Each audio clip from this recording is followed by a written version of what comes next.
அனைவருக்கும் வணக்கம். திடீர் யோகம் தரும் கிரகத்தை பற்றி தான் இந்த பதிவில் நம்ம தெளிவுபடுத்த போறோம். பொதுவாகவே ஒரு மனிதனுக்கு வாழ்க்கை பயணத்துல அவர் கடைநிலையில் ஊழியம் செய்தாலும் முதல்நிலையில் ஊழியம் செய்தாலும், அதுபோல கடைநிலையிலே ஜீவனம் செய்தாலும் முதல்நிலையிலே ஜீவனம் செய்தாலும், அந்த ஜாதகர் வாழ்க்கையில ஏதேனும் ஒரு மாற்றத்தை எதிர்நோக்கி இருப்பார். ஒரு சூழல் ஜாதகர்களுக்கு நடக்கும் பொழுது சாதகம் இல்லைன்னா அந்த சாதகம் இல்லாத சூழலிலிருந்து தனது வாழ்வியலை மாற்றக்கூடிய ஒரு யோகம் ஏதேனும் கிடைக்குமான்னு மனிதர்கள் தேட முடியும். அந்த தேடலுக்கு வெற்றி கொடுக்கக்கூடிய கிரகம் அப்படின்னு சொல்ல போனா ஜோதிடம் வரையறுக்கிறது 8ஆம் பாவம் தான். இதை நம்ம நிறைய ஜாதகங்கள்ல பார்க்கிறோம். 8ஆம் இடம் ஒரு மனிதனுக்கு யோகமாக அமர்ந்து விட்டால் அந்த மனிதர் எந்த கடைநிலையில ஊழியம் செஞ்சுட்டு இருந்தாலும், கடைநிலையில் ஜீவனம் செஞ்சுக்கிட்டு இருந்தாலும் அந்த ஜாதகருக்கு ஒரு மாற்றம் நிகழ்கிறது தசாபுத்தி அந்தரங்களின் அடிப்படையில. அந்த மாற்றம் அவருடைய வாழ்க்கையில வெற்றியை கொடுக்கிறது. அப்படித்தான் இந்த பதிவுல 12 லக்னத்தில் பிறந்தவர்களுக்கும் அந்த யோக மாற்றத்தை கொடுக்கக்கூடிய கிரகத்தை பற்றி தான் இந்த பதிவுல தெளிவுபடுத்த போறோம். அவர் எல்லா மனிதருக்குமே ஒரு மாற்றத்தின் மீது எதிர்பார்ப்பு இருக்கும். எப்பொழுதெல்லாம் சூழ்நிலை சரியில்லையோ, தனக்கு போகக்கூடிய நடக்கக்கூடிய நிகழ்வுகள்ல பொருளாதாரமோ அல்லது வேலை சார்ந்த பின்னணிகளிலோ குடும்பம் சார்ந்த பின்னணிகளிலோ பின்னடைவில் இருக்குன்னா அந்த நேரத்துல நம்ம சொல்லக்கூடிய இந்த கிரகங்கள் தசாபுத்தி நடத்தும் பொழுது ஜாதகருடைய வாழ்க்கையை மேம்படுத்தி கொடுக்குது. அப்படி மேம்படுத்தி அதிர்ஷ்டத்தை கொடுக்கக்கூடிய கிரகங்கள் எவைன்றத பின்வரும் தகவல்ல கொடுக்கலாம்.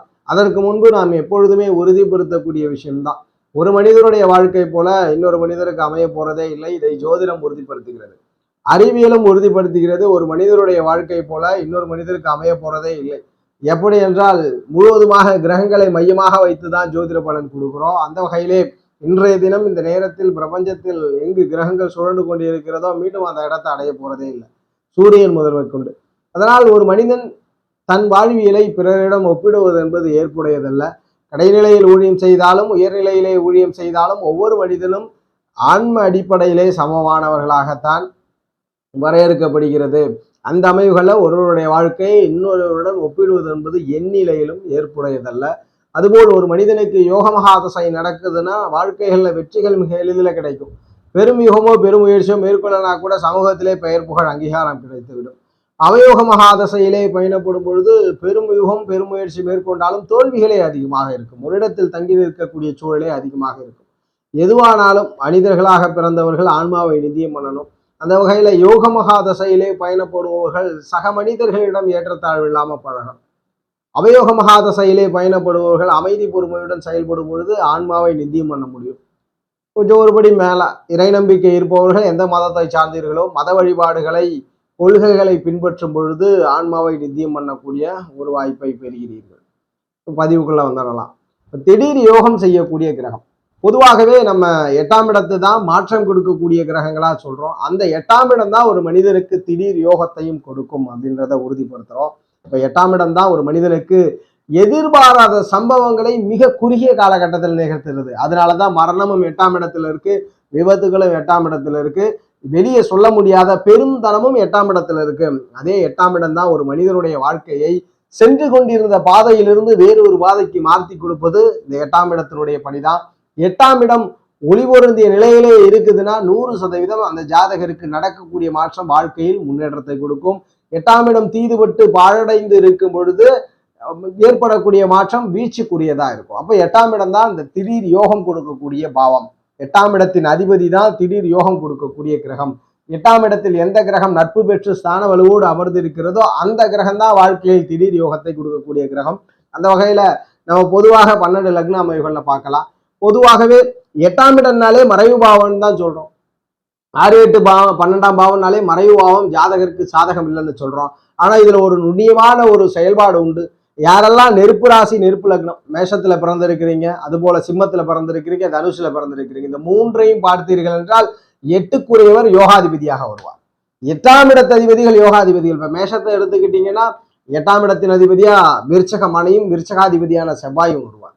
சிம்மத்துக்கு எடுத்துக்கிட்டீங்கன்னா 8ஆம் இடத்தின் அதிபதியாக குரு வருவார், ஆதிபத்திய வீடாக மீனமனை வரும். அதே கிரைட்டீரியா தான் தனுசு இருக்கும். கடகமனையும் கடகாதிபதியான சந்திரனும் வருவார். அப்ப 8ஆம் இடம்ன்றது எல்லா லக்னங்களுக்கும் அவயோகர் கிடையாது. குறிப்பாக நெருப்பு லக்னங்களுக்கு யோகராக வருகிறார், அதுபோல் காற்று லக்னங்களுக்கு யோகராக வருகிறார். யாரெல்லாம் பிறந்தது நிலம் மற்றும் நீர், இவங்களுக்கு மட்டும்தான் 8ஆம் இடம் அந்த அளவுக்கு சாதகமாக இல்லை அப்படின்றத உறுதிப்படுத்துறோம். அப்போ 12 லக்னத்திலுமே டிஃபரன்ஸ் இருக்கு. யாரெல்லாம் நெருப்பு லக்னத்துல பிறந்தீங்களோ 8ஆம் இடத்ததிபதி யோகராகிறார். அதே போலதான் காற்று லக்னத்தில் பிறந்தவர்களுக்கு 8ஆம் அதிபதி யோகராகிறார்.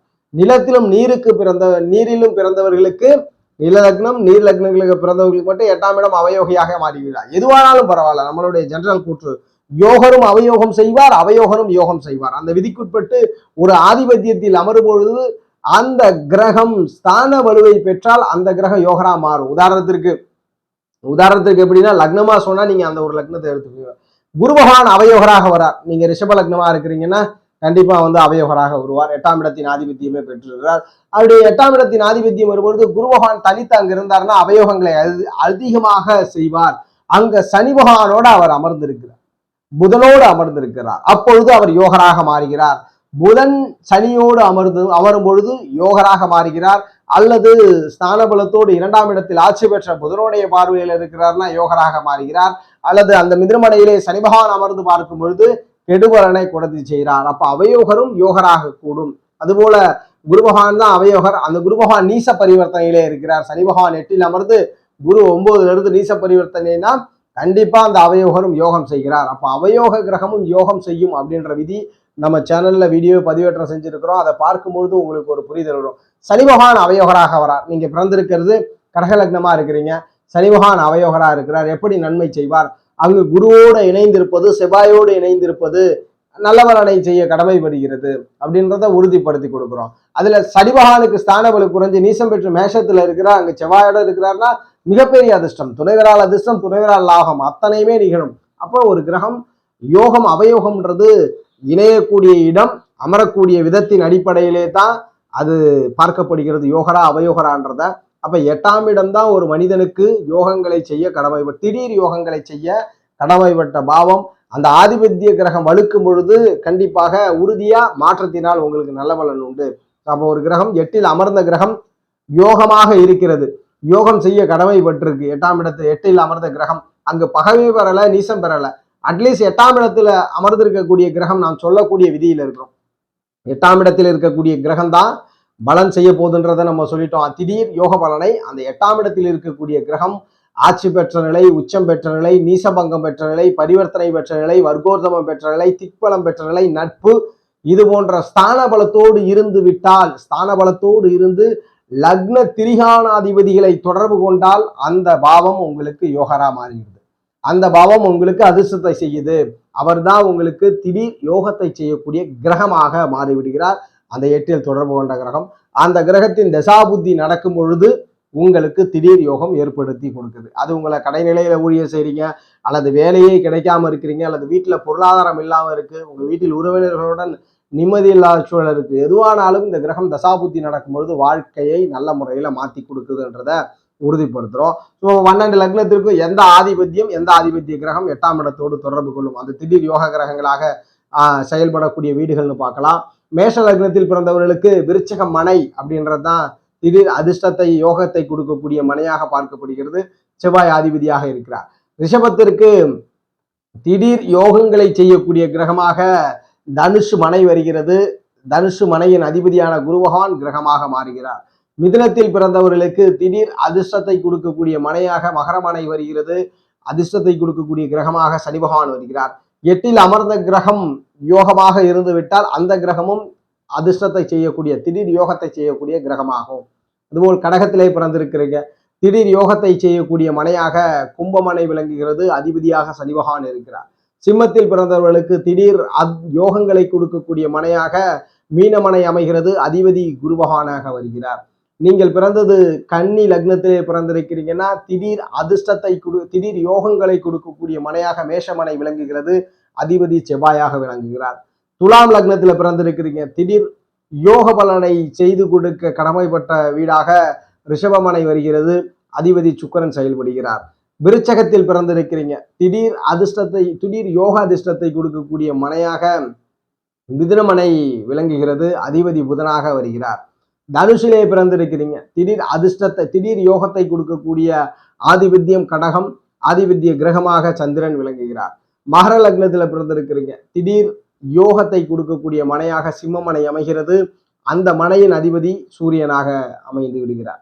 கும்பத்தில் பிறந்திருக்கிறீங்க, திடீர் யோகத்தை கொடுக்கக்கூடிய மனையாக கன்னிமனை அமைகிறது. அதிபதி புதன் பகவானாக அமைகிறார். மீன லக்னத்திலே பிறந்திருக்கிறீங்க, திடீர் யோகத்தை கொடுக்கக்கூடிய கிரகமாக துலாமனை அமைகிறது. அதிபதியாக சுக்கிரன் அமைகிறார். இப்போ நம்ம இந்த பதிவுல எந்த மனை திடீர் யோகத்தை கொடுக்கக்கூடிய மனைன்னு பார்த்தோம். அந்த வீட்டில் எந்த கிரகம் அமர்ந்து ஸ்தான வலுவை பெறுகிறதோ அந்த கிரகத்தின் தசா புத்தி உங்களுடைய வாழ்க்கையில திடீர் யோகங்களை செய்யும் அப்படின்றத நம்ம உறுதிப்படுத்தி சொல்றோம். ஜோதிட ரீதியான தகவல் அல்லது உங்களுடைய சுய ஜாதகம் சார்ந்த தகவலுக்கு ஸ்கிரீன்ல தெரிகிற நம்பரை தொடர்பு கொள்ளுங்க. வாழ்க வளமுடன். நன்றி.